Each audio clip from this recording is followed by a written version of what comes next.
The cavalry isn't coming. So I'm guessing that a lot of you got into filmmaking because you wanted to make movies, not necessarily shoot commercials or shoot this modern content that we are making now. And I'm like you, I started making videos when I was super young, just a kid. I just found it really fun to make videos. But of course, I started making films at first, trying to put together sequences that told a story. But as I learned more and as things progressed, it eventually turned into trying to figure out how to shoot video and make stuff like this for money, to do it for a living, a sustainable way of making money, but still having fun doing something that I love. And over the course of that time, I sort of lost interest in the movie making side of it because I was wanting to better my craft as a cinematographer so I can make more money and make a living, make a career out of this. Well, eventually I did do that, and I did make a sustainable career out of being a cinematographer, and I've been doing it for well over a decade now. But now that I've learned all that craft, it keeps coming back time and time again that I still just want to make movies. Now, making a film, making a feature-length movie is way harder than it sounds. And we all know that making movies is a very big, ambitious challenge, and you normally need the Hollywood system in order to do that. But in this video, I want to talk about my plan, my idea, my future attempt to make a movie without the Hollywood system. Now, independent filmmaking is not a new thing at all, but there are some new things here in 2023 that will make it much more achievable than it was before. Obviously, we've had the democratization of cameras and lenses and audio and all that stuff. So we already know, even now with the new iPhone 15, we know that you can make a movie with just the tech that is in your pocket. But there's a lot more that goes into making a movie than that. And no matter what, it's going to cost you a certain amount of money, definitely, probably thousands of dollars, probably more if you really want to make something more ambitious or with visual effects or lots of actors and locations and stuff like that. And usually the idea with independent filmmaking is to try to, contain everything, make it smaller, put it in one location, tell a very contained story. Well, for me, I have found that a lot of people have done that, and that is a really good way of doing it. It's a very efficient way of making a movie, but those movies aren't always that exciting. There's a reason that they are cheaper to make, because their storytelling is also a cheaper idea. And I have nothing against that. There are amazing films that have been done that way. But when I sit down to write a story, that's not where my head goes. Those aren't the type of films that come out of me. That's the reason that short film that I shot last year, Flee, which the teaser trailer just dropped for. If you have not seen that, please go check it out in the description below, because that film that I made will be out here very soon. It's a 24-minute short film, kind of ambitious in that way. It is a lot of locations and actors and stuff like that. And I hired a crew for that one. I got all my friends together and we made this film, and it cost a lot of money. I mean, it costs roughly $30,000. It probably would have cost double that if I wouldn't have gotten favors and help on a lot of the project. But we were able to do it for that cost. The cost is the cost. Whether it should have cost that much or not really doesn't matter, which is why making a feature film is also possible on a very low budget. Some people have made entire feature films for like $5,000 or $6,000. There's actually some really good examples right now. Go check out Cosmos. It was made many years ago, shot on Blackmagic pocket cameras, and it was only made for like $7,000. And these two brothers took, multiple months to make it on their free time, and they were able to finally get noticed by Hollywood by making that feature film. Plenty of examples out there, but we'll touch on that a little bit more later. So my short film Flee did cost a lot of money to make, but that was kind of just a proving point for myself. Like, if I was given money and I had a script and I had a crew, could I make something that felt bigger than even $30,000? Really what it comes down to, I think the film feels like now, and some people that have seen the film already have told me, is it kind of feels like a Netflix TV series or something like that. So it's 24 minutes long. So let's just say, it's close to a 30-minute episode of TV or something like that. And that's what it feels like. It feels kind of like a TV series, which does cost those shows cost millions of dollars to make. And so I am proud of that in that way from a quality standpoint. Now, I have just been learning to write over the last few years. And so, the storytelling, I'm getting better at that each time I write something new. And that's where I've come in now, and I have been writing a feature-length film. I'm about 60 pages into the film.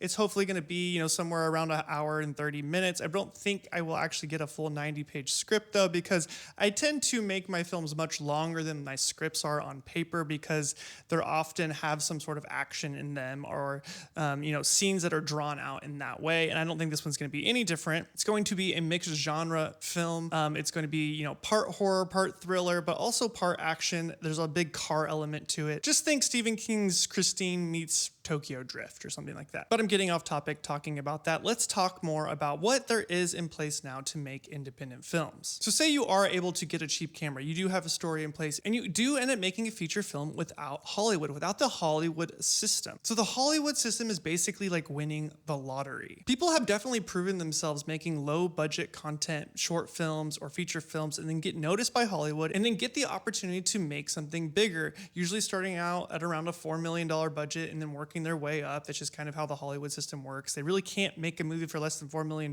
because of how the union works. And then everything is paid at scale. And normally the directors on that, the people that are actually the talent that's coming in to spearhead these films aren't making very much money. I think if you look it up, somewhere around a $4 million film is like a $75,000 salary to make that film, which is not a lot of money when you think about the millions of dollars it is taking to make that film. And so when I'm talking about this, I want to talk about making movies sustainably, making movies that make money. That way you can keep making more movies, do it as a career.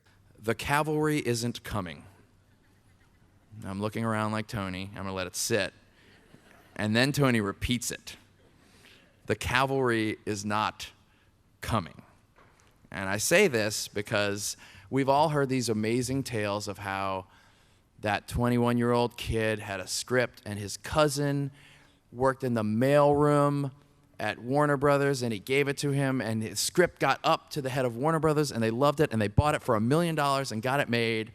And that's an exciting story, but a super dangerous one because I don't know anyone that's happened to.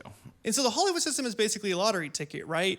You do something, you need to put it in festivals or put it online or put it somewhere where you get noticed. And then someone discovers you, plucks you out of the crowd of the other thousands of films that have been made, and then hopefully gives you an opportunity. That's just not really how I operate. I don't really want to sit there and wait for someone to discover me when I know that I can make a film on my own and put it out there online and people will watch it and potentially like it. And so let's talk about bypassing the studios altogether. Now, there's a lot of things in place now that can help you with this. There are new platforms online like AVOD platforms, which is advertising video on demand platforms like Tubi.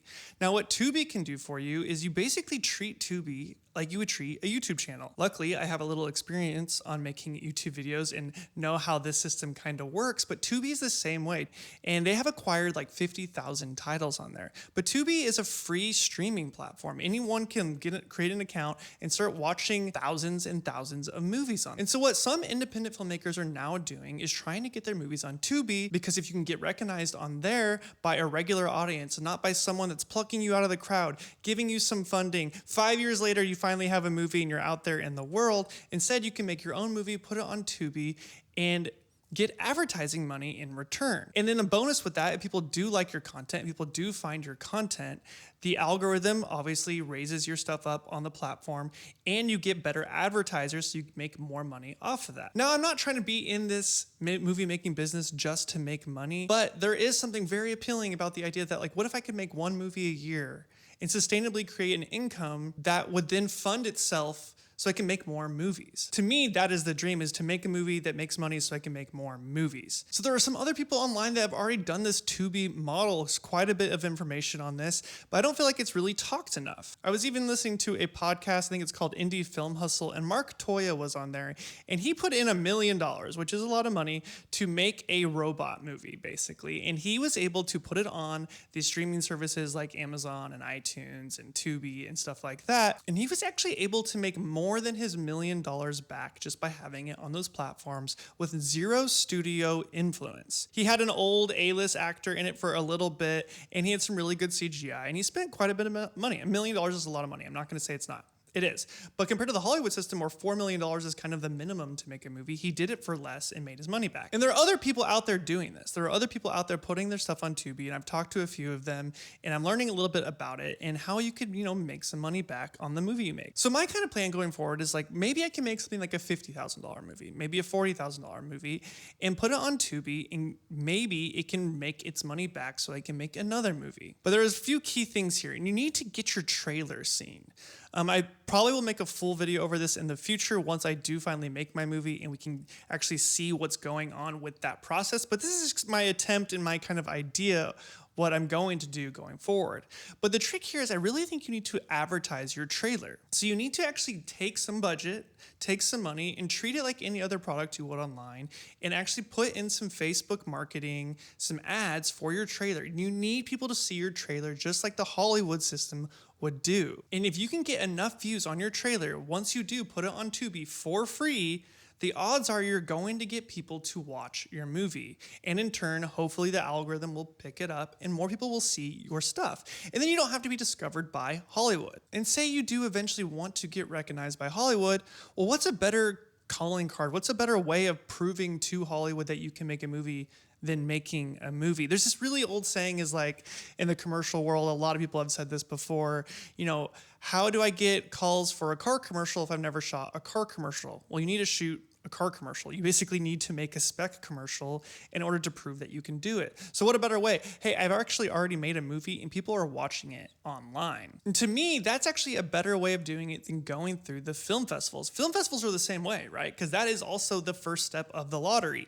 If you're trying to get into Sundance or South by Southwest or TIFF or whatever, you're having these programmers that have a very specific idea of what they're trying to program into each festival. The length of the film matters. They're looking for people that can lift up and bring up into the light, and they're a very specific thing. And something like, I think Sundance, they get about 15,000 films per year submitted, just short films, and then feature films is like another 4,000 or something like that. That is a lot of competition, right? But if you can just make it yourself, get a little funding to make something yourself, and then put it up online, and then people see that, there's no better statistic than that. Actually, I've opened a few businesses in my life, and you kind of have to treat a movie like a business. And when I went to open my cafe the first time, we went in to get some funding for the cafe. We wanted a business loan, and they were like, you need 2 years of numbers before you can get a business loan. And to me, that was like a chicken before the egg situation. Like, what are you talking about? How do we have numbers for our business if we have not opened the business yet? But see, these companies, these banks, these other people, they want to be able to see that you're a proven, risk-free situation before they go and pluck you out and be able to give you something in return. And as someone who has always had businesses, I've always needed a website for those businesses, and that's where today's sponsor comes in, which is Squarespace. Squarespace is an all-in-one platform to present your work online. You can start with one of their best-in-class templates, or using Squarespace's next-generation web design system, Fluid Engine, you can customize every detail with the reimagined drag-and-drop technology for desktop or mobile. Or maybe you want to start an online store to sell your photography or other products. Squarespace has all the built-in functionality to get one of those up and running quickly, and I've actually been using Squarespace to run my online stores for almost a decade now. And of course, if you're like me, you're probably looking to build a portfolio, which Squarespace has a ton of features for that very thing. You can even create private galleries for client work using these tools. So if you're looking for a home for your work, well, you can just do that with Squarespace. Click the link in the description to get 10% off, and I want to thank Squarespace for sponsoring this video. So for me, that's the plan. Subscribe to the channel if you want to see more content over making movies, because that is definitely the plan moving forward. The script is almost done. I hope to do some sort of crowdfunding campaign here in the next few months and try to get this movie made on my own here in the Midwest, right here in Oklahoma of all places. And make it on my terms. I think I'm going to shoot the whole thing basically by myself with a couple hands. I'm not going to have like a DP this time. I'm not going to have a big crew this time. I want to get the cost down as much as possible and treat it kind of like making a very long YouTube video, right? Have actors, have a story, but treat it in a way that it's like I'm trying to make a piece of content that I can put online. And I think it's a good model to look at. Use YouTube as an example. Even some people are putting their movies on YouTube versus Tubi because obviously YouTube will pay out to long form content and give you some money in return for the creation that you have made. So basically, I just want to make this video to showcase what I'm about to do and show you that there might be hope for us indie filmmakers out there in this space of making stuff on your own and not wanting just to be discovered or winning the lottery. We know we can do it. We know we have the ability to make these things now. So let's just put our money where our mouth is and actually go out there and make something. So my short film will be coming out soon, so stay tuned for that. And if you like this kind of content where I'm talking about filmmaking more than cinematography, I'm not talking about gear, let me know in the comments below. I'd really appreciate that. And as always, until next time, I'm Sintra Sakurai. See ya.